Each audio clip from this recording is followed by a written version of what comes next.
This weekend, the world of rugby will unite in paying tribute to the former South African President Nelson Mandela in the stadium that bears his name. A moment's silence will be observed before South Africa's first match in the tournament against Canada tonight. As for the Fiji team, they face Australia, France and Scotland in pool play. The side has worked on fitness and will be out to win back-to-back tournaments. Our best to back and try to first team to win back-to-back. We will try our best to win this tournament again this week. Even a week after that 44-0 crushing from Fiji, the All Black Sevens team still have not easily gotten over the pain. The result was the biggest score margin ever laid on the New Zealand side.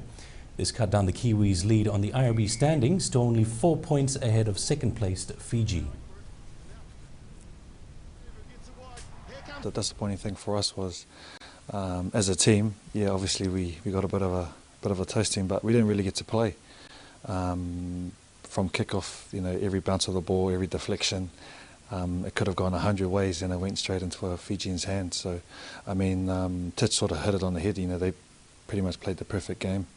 And so for us, I guess more than anything, it was just frustrating that we really didn't get to fire any shots. And they pretty much had the majority of the possession. New Zealand faces Portugal, USA, then Wales in pool play. Obviously, there's some things that you purely just can't control in sevens. Like we said, those kickoffs is pretty much what kind of started the snowball effect. But like I said, those deflections, anything could have gone 100 ways, and on that day, it went into a Fijian's hand every time. So, for us, we're still obviously, positives, and we're still confident about what we can do.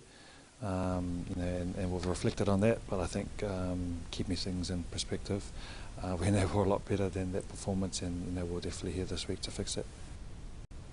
South Africa Sevens kicks off live and exclusive at 10 o'clock tonight, only on Fiji One. We now take a look at Nelson Mandela's influence in sports, and the 1995 Rugby World Cup will always be remembered for Mandela's role in spurring the hosts, the Springboks, to their breakthrough victory. The All Blacks captain that day, Sean Fitzpatrick, will never forget the extraordinary influence of the South Africa leader.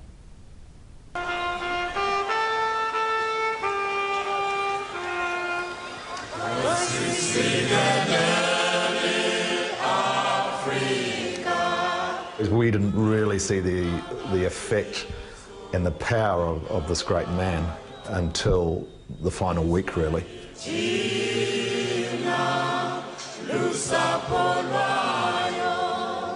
The big statement he made that week of the final was when he put his arm around Francois Pienaar and said, "One team, one country." And I think if anything typified the power of this man was that one statement. How that brought all the people of, the sort of the 40-odd million blacks and coloureds together with the 4 million whites to create this most unbelievable wave of support just through those words of Nelson Mandela. And it has had a real effect. We talk a bit about the Mandela effect and of the final, and then walking onto the stadium wearing the Springbok number 6 jersey of Francois Pienaar, and the power that he filled the South Africans with. The chilling feeling you had when you saw that and the whole crowd started chanting Madiba, Madiba, was quite a sensational place to be.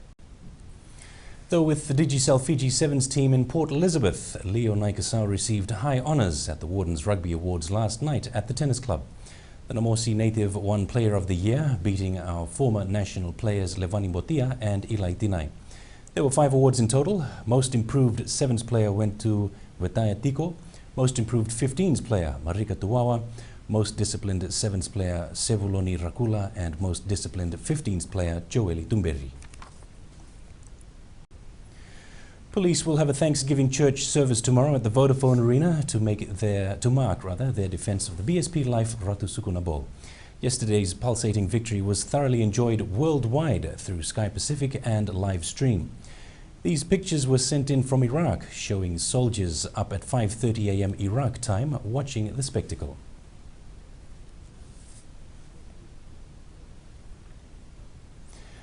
Host nation Brazil will kick off next year's Soccer World Cup against Croatia in Sao Paulo on June 12th.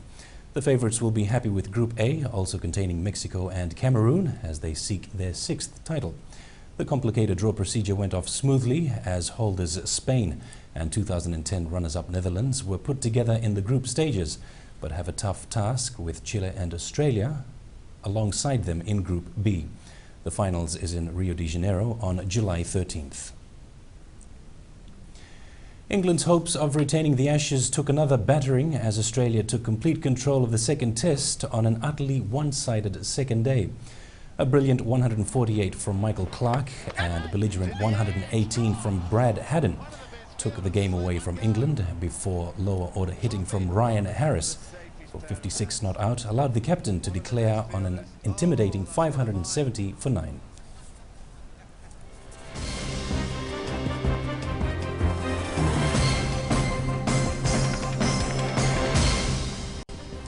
And a look at the weather. Showers were experienced over the eastern and interior parts of the larger islands. Elsewhere, afternoon or evening showers prevailed.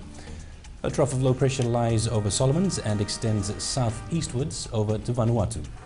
Meanwhile, another trough of low pressure lies over Samoa and extends northeast over northern Cooks.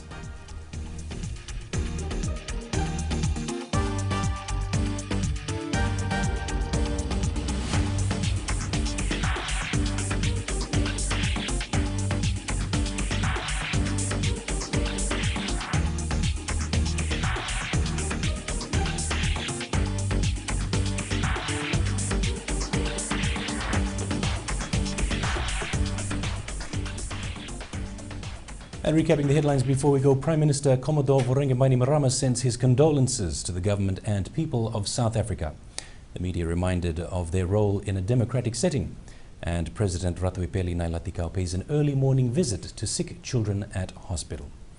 And remember, you can also view the Fiji One News Bulletin on our website at www.fijione.tv, and you can also watch previous news bulletins as well as our current affairs, business and sports shows. And that's Fiji One News. Thank you for joining us. Good evening.